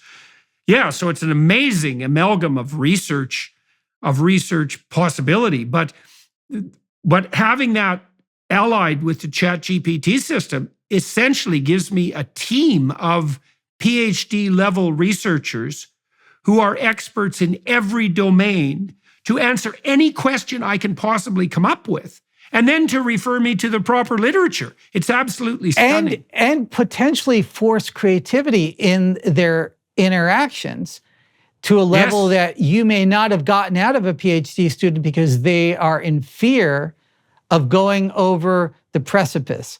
Because they're also bounded. One of the things I've noticed about great thinkers is that one of the things that characterizes a great thinker, apart from, let's say, immense, innate, general cognitive ability, and then a tremendous amount of persistent discipline and curiosity, so those are the temperamental prerequisites, is that truly original people frequently have knowledge in 2 usually non-juxtaposed domains. So like one of the most creative people I know, deepest people I know at the moment, Jonathan Pageau, he's a Greek Orthodox icon carver. He was trained in postmodern philosophy, and he has a deep knowledge of Orthodox Christianity. Well, there's like one guy like him, right? He's the only person who operates at the intersection of those 3 specialized subdisciplines. And so he can take the spirit of each of those disciplines and engage those spirits in an internal conversation, which is very much analogous to what the AI systems are doing when they're calculating these mathematical relationships. And he can derive insights and patterns that no one else can derive because they're not juxtaposing those particular patterns. Now, ChatGPT, it has specialized knowledge in every domain that's encapsulated in the linguistic corpus.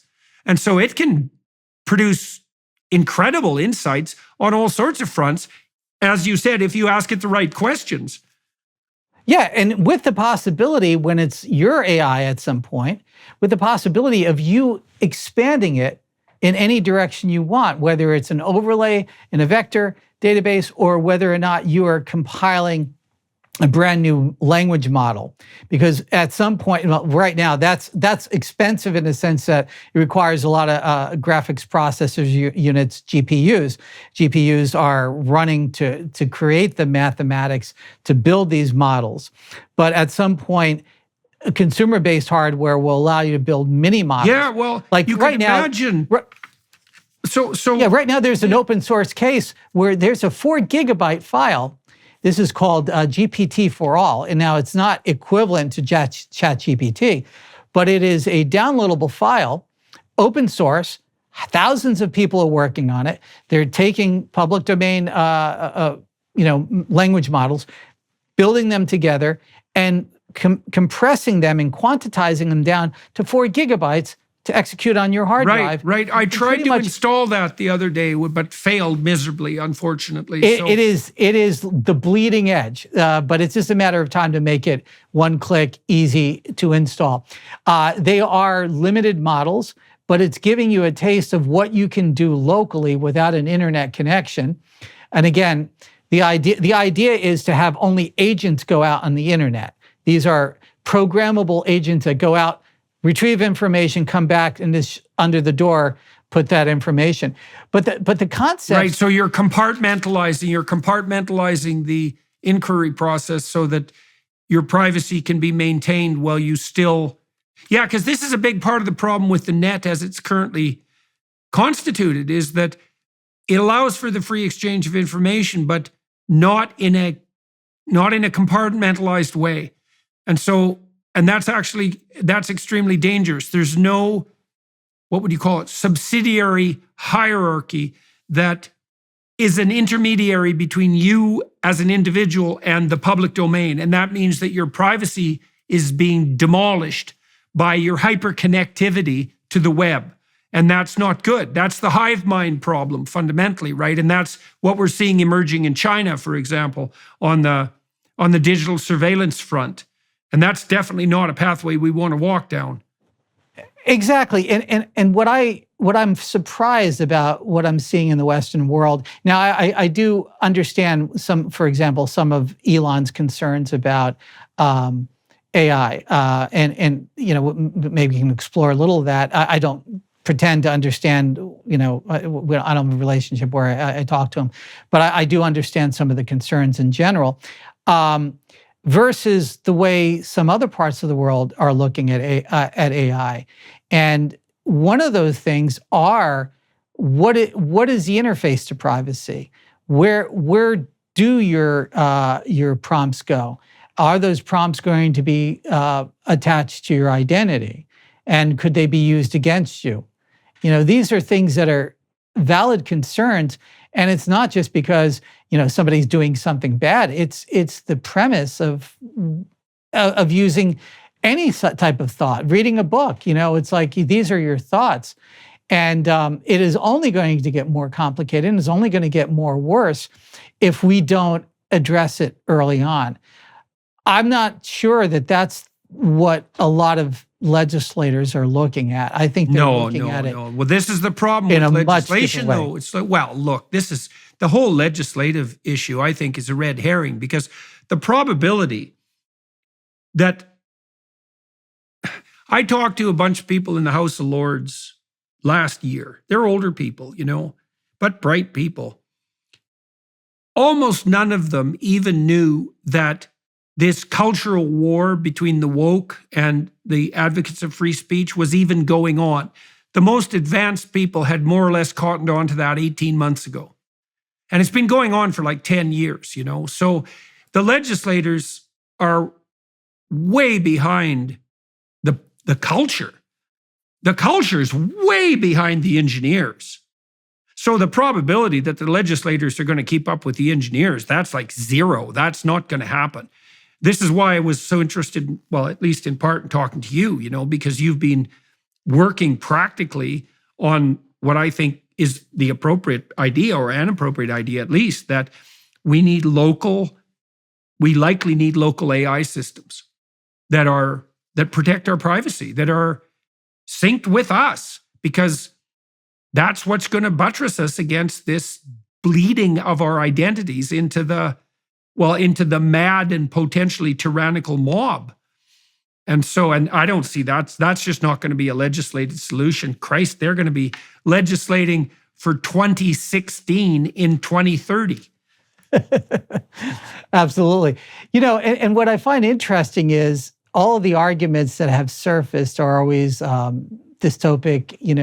I think there was some of it makes sense. It's like there was legislation that's here in the United States. They're talking about the possibility of making sure that a direct AI is not directly connected to a nuclear weapon, and that there will be an air gap. That seems like makes good sense, idea. Right? Although good luck trying to stop that. Yeah, and the dystopic stuff mostly comes from the fantasies within movies. But, unfortunately, if people were really reading the science fiction that predated a lot of this, because I just feel like a lot of the good science fiction, a lot of Asimov, for example, really kind of predicted the arc that we're on right now. It wasn't always dystopic. And in fact, I think if you look at the arc of history, humans don't really ever really run into dystopia. We ultimately pull ourselves out of it. Sometimes we're in a dark period for a long period of time, but humanity ultimately pulls it out. And I think this is something I found very interesting, Jordan, is that I create debates between the AI, and I'll send you one of these super prompts, where you essentially create, I use various motifs. So I have a university professor at a Ivy League university who is mediating a debate between two parties on a subject of high controversy. And so you now have a triad, right? And so it goes 30 rounds. So this goes on for pages and pages. So you input the subject. The subject can be anything. Obviously, the first thing people do is political, but I don't even find that interesting anymore. I go into a far more deeper realm. And then you have somebody mediating it, and the professor's job is to challenge them on logical fallacies. And I present what a logical fallacy corpus looks like and how to deal with that. And it is phenomenal to see it break schizophrenic kind of personalities out of itself and do this hardcore debate. And then it's got to grade it at the end. It's got to grade it, who won the debate, and then write I think 1,000-word bullet point on why the professor has to do this, on why that person won the debate. And you run this a couple of hundred times. I've done this, quite a few, maybe 1,000 times. And the elucidations and the insights that are coming out of this is just absolutely phenomenal. That's amazing. Well, that's that's weird, eh? Because really what you're doing, it's so interesting, because what you're doing is you now have an infinite number of monkeys typing on an infinite number of keyboards, except that you have an infinite number of editors examining the output and only keeping that which is wheat and not chaff. And so that's so strange, eh? Because in some sense, what you're doing when you're setting up a super prompt like that is you're programming a process that's writing a book on the fly, right? A great book on the fly. And you've also designed a process that could write an infinite number of great books on the fly. So you have a library that now has encoded a process for generating libraries. Exactly. And for example, a group of us are taking the patent database, which is openly available as an API, and encoding the capability to look at every single patent that was ever submitted and to look where there can be new inventions and new discoveries. And you can literally have a machine that's generating patents based on large language models. So the possibility, and we got protein folds, using large language model.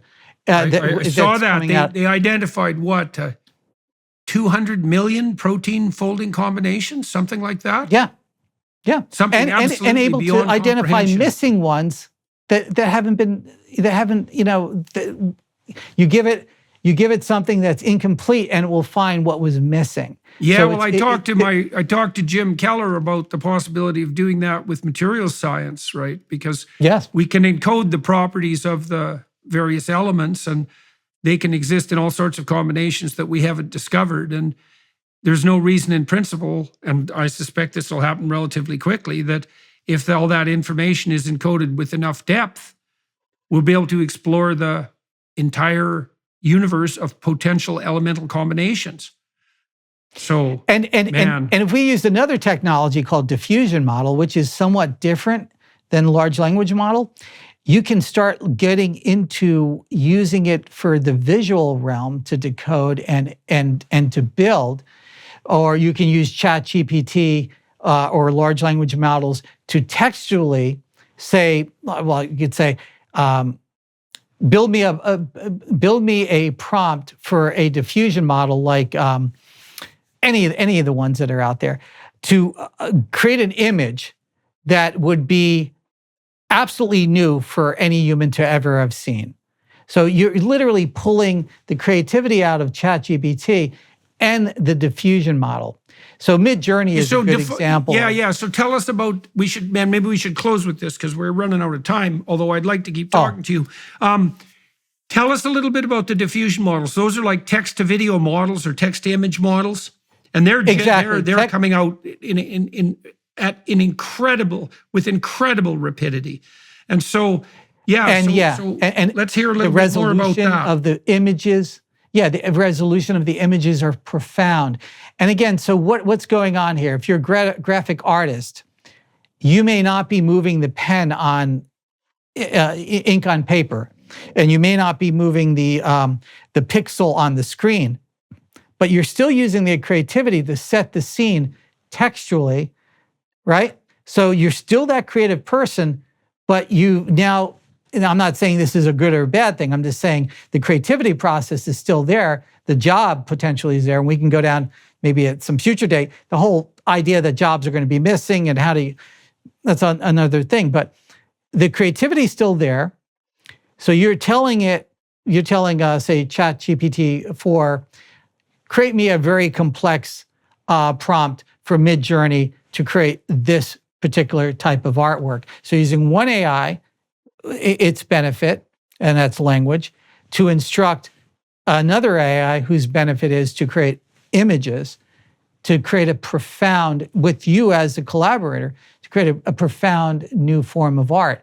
And that's just with, say, pictures. Now, when you start doing movies, you're talking about creating an entire movie with characters talking, with people that have never been around. I mean, the realm of creativity that is already here, not to the level of a full movie yet, but we're getting close. But within probably months, you can script an entire interaction. So you can see where this is kind of going. So leave it on maybe one of these final things. The question is ownership. Who owns you? Who owns Jordan Peterson? Your visage, your voice, your DNA. That's that extended digital identity issue. Yeah. This is going to be something that we really need to start discussing as a society, because we already have people using AI to simulate other individuals, both alive and dead. And, you know, the patentability and the copyright database was the foundation of capitalism, because it gave you this ability to have at least some ownership of you, of your invention. So if you've invested in yourself as Jordan Peterson, and all of a sudden somebody simulates you on the web to a remarkable level, what rights do you have? And what courts is it going to be held in? What are the remedials on that? This is going to be a good question. And some of that's already taken place. We clearly need something like a bill of digital rights. Absolutely. Yeah, and as soon as possible. That's something we could talk about formulating at some point, because I certainly know people who are interested in that. Let's say also at the legislative level. Yeah, but it definitely has to happen, because we are going to have extended digital selves more and more, and if they don't have any rights, they're going to be extended digital slaves. That's right. If you don't own you, then somebody else does. That's as small as I can put it, right? You need to be able to own you, whatever you means, right? Everything that your output, everything. Yeah, that's right. The data pertaining to your behavior has to be yours. Yeah. Yes. All right. Well, Brian, that was really very, very interesting. And we've got a lot of things to follow up on, not least this invitation to Peterson Academy. I'll put you in touch with my daughter. I'll put you in touch with some other people I know too, so that we can continue this investigation. For everybody watching and listening, thank you very much for your time. I'm going to talk to Brian for another half an hour on the Daily Wire Plus platform. You could consider joining us there and providing some support to that particular enterprise. They've made this conversation possible. I am in Brussels today. Thank you to the film crew here for helping make this conversation possible. And to everybody, like I said, watching and listening, thank you for your time and attention. Brian will take a break for a couple of minutes, and I'll rejoin you. We'll talk for half an hour on the Daily Wire Plus platform about, how you develop the interests that you have, among other things. And thank you very much for agreeing to talk to me today. Thank you, Dr. Peterson. It's been an honor and a privilege. Hello, everyone. I would encourage you to continue listening to my conversation with my guest on dailywireplus.com.